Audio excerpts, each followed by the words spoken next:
Hello, and welcome to day 5 of our 5-part mini series all about how to reduce overwhelm, starting with today. I'm Casey Rossi, a mindset and leadership coach, and I help women entrepreneurs, leaders, and CEOs go from people pleasing, burned out perfectionists to profitable powerhouses. I focus on helping my clients attain holistic wealth, which really is more about focusing on our physical, our emotional, our spiritual, our financial, our connection, and our collective wealth. Because each one of those segments makes up the whole. And that's how we are truly going to have a joy filled, sustainable life in business. I hope you've enjoyed this series. I wanted to dive in today all about self care. If by chance you've missed one or even all of the days of the mini training, no worries at all. You can head back to your feed and scroll through to catch the replays, or just send me an email at kc@kcrossi.com and I will send you the links so you can catch up, because our focus is all about not being overwhelmed. So you are exactly where you need to be. You are not behind the 8 ball, and there is always tomorrow to catch up at your leisure. So to recap, on day 1, we really talked about what's the one thing that you can stop doing. And when we talk about overwhelm, that is usually something that we are doing too much of, which could be too many things in our day. We could be overthinking, we could overproduce, we could be over delivering. So that is really the category of a vice of excessiveness, where we're doing too much of something, where we're feeling out of balance. Or it could also be a vice of deficiency, where we're not doing enough of and we need to add to. So in this week, I really tried to cover both sides of the coin. In day 1, we were really looking at reducing or subtracting something. So really being honest with yourself and thinking about what's that one thing that you can stop doing in your day that will increase your well-being. In day 2, we also subtracted something. We talked about what to put on our don't list, or our to don't list. So it's really compiling a list of no. And I provided some tips on how to make those faster decisions by becoming very clear of your wildly important goals and what's in alignment to that top priority, because that helps you sift and sort when it comes to what goes on the to don't list. In day 3, we added something. We talked about adding boundaries, adding those kind of self-guided little bumpers, if you will, so there can be more ease and flow, and that there's actually some safety and joy in positive constriction. So when we have discipline and framework, both for ourselves and the people in our life, our clients, our family, our friends, there's actually more flow and less overwhelm.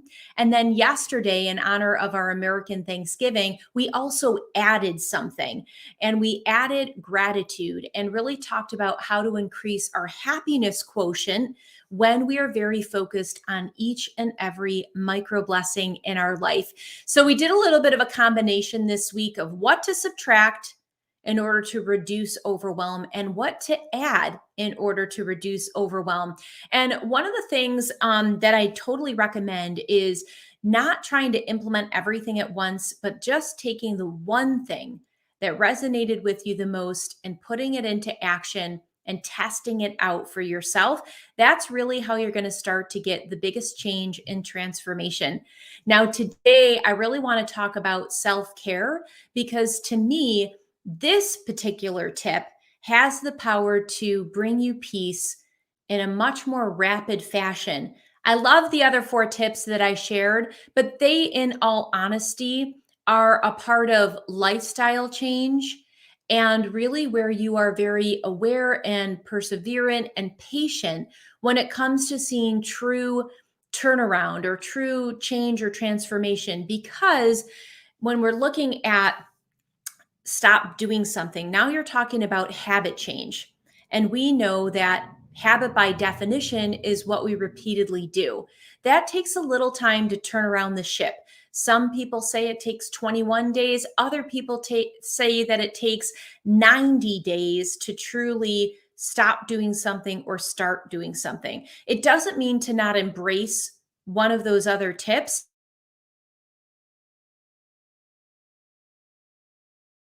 When it comes to chunking down, when we're talking about such a big subject of overwhelm, because overwhelm keeps us really in a state of stuck procrastination and high anxiety. And it is something that we want to absolutely address, because the flip of that is joy, productivity, high performance, and being in alignment, which I don't know about you, but that's something that's very interesting to me and absolutely worth the effort. So, when you're looking at the other tips, whether it's your to don't list, putting in boundaries, even doing a practice of gratitude daily, that's going to take some time and consistent effort to really start to experience reduction in overwhelm and anxiety.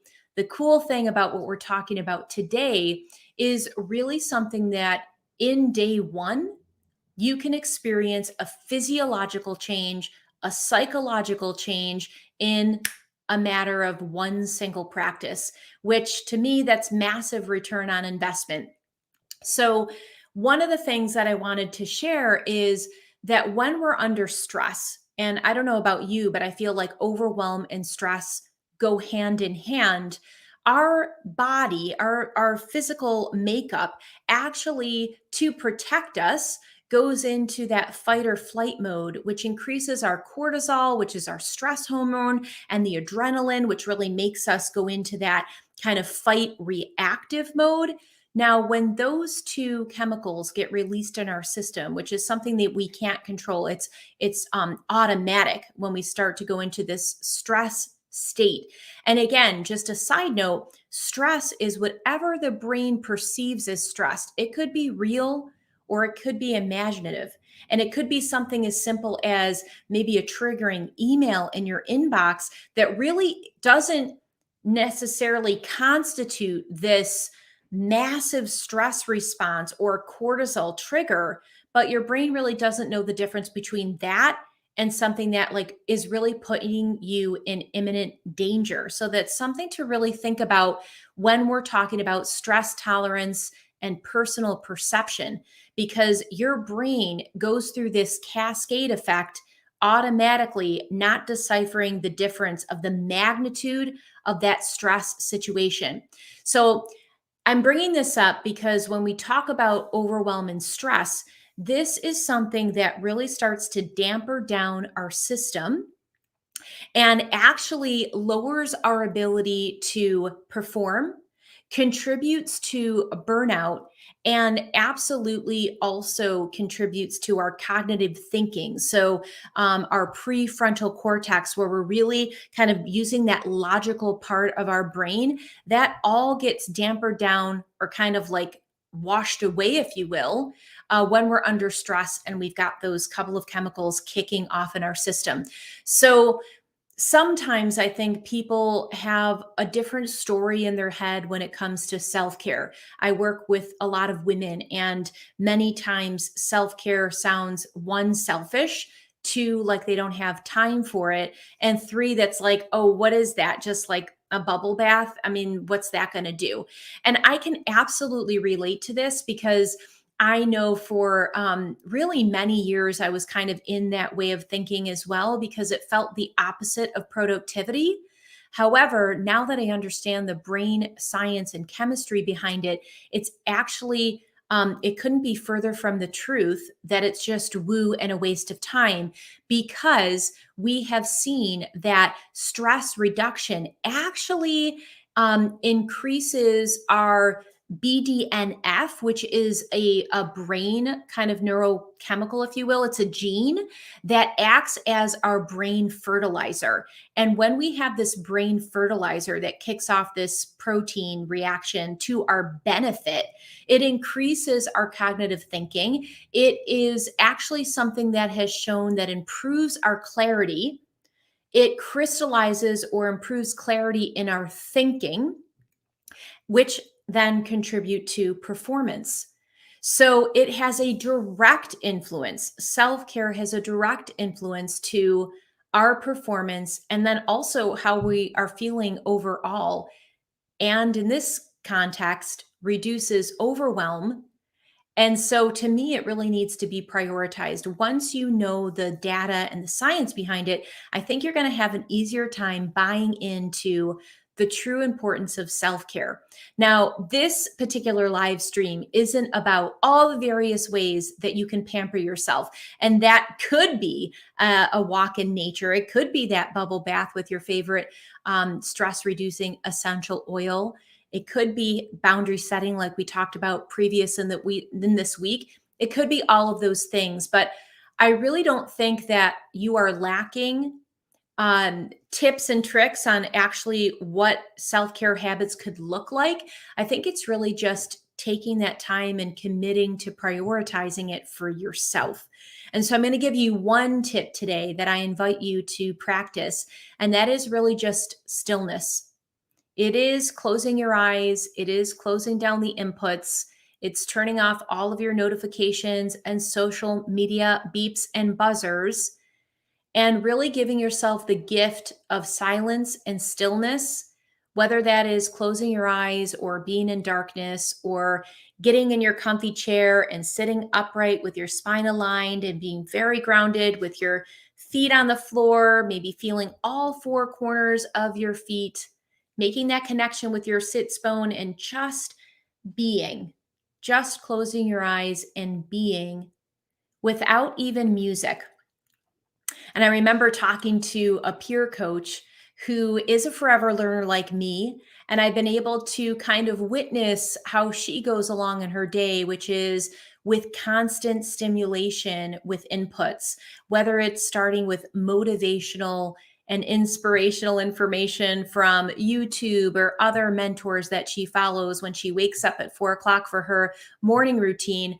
Truly, all the way through the day until the evening when she's plugging into maybe a meditation app like Headspace in order to wind down.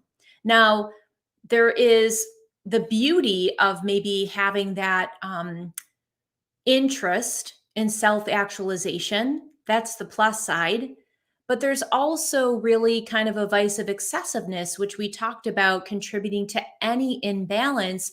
And that is truly never having any solitude, always having an input, and always really needing to have your brain in that processing piece. You know, if we're looking at our brain as a computer, you are giving it stimulation or external inputs that it has to process, and it has to kind of like filter it and maybe compartmentalize. And so it's truly never off.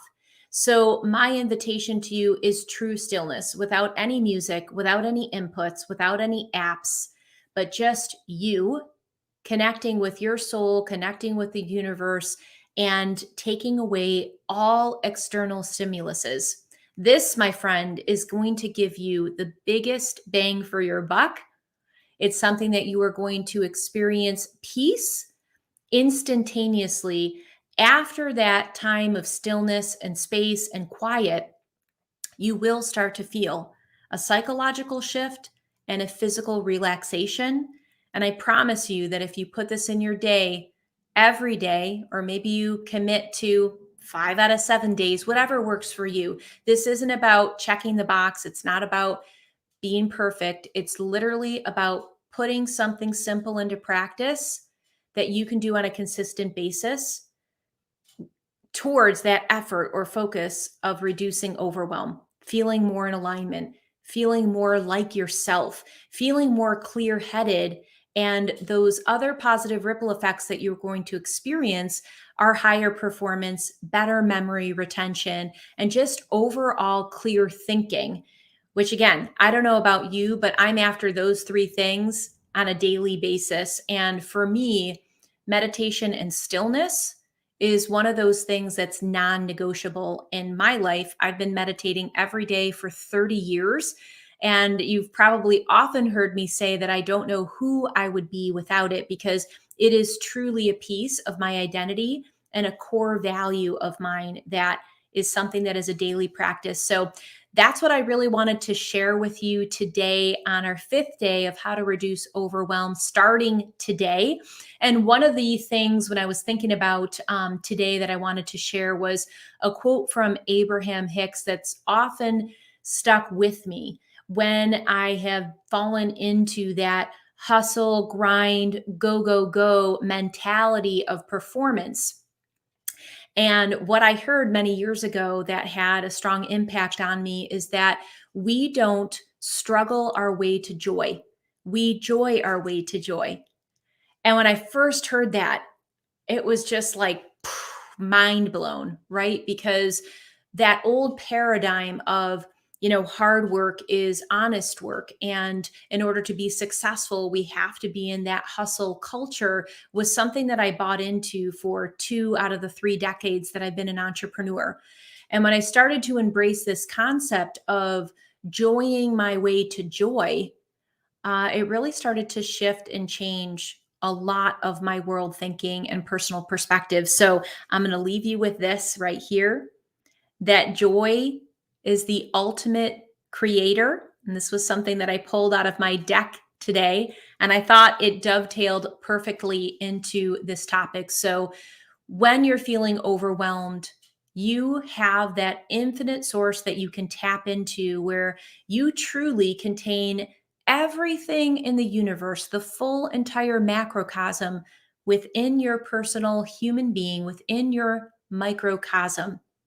This is your temple right here. And you have the power, capability, and ability at any time.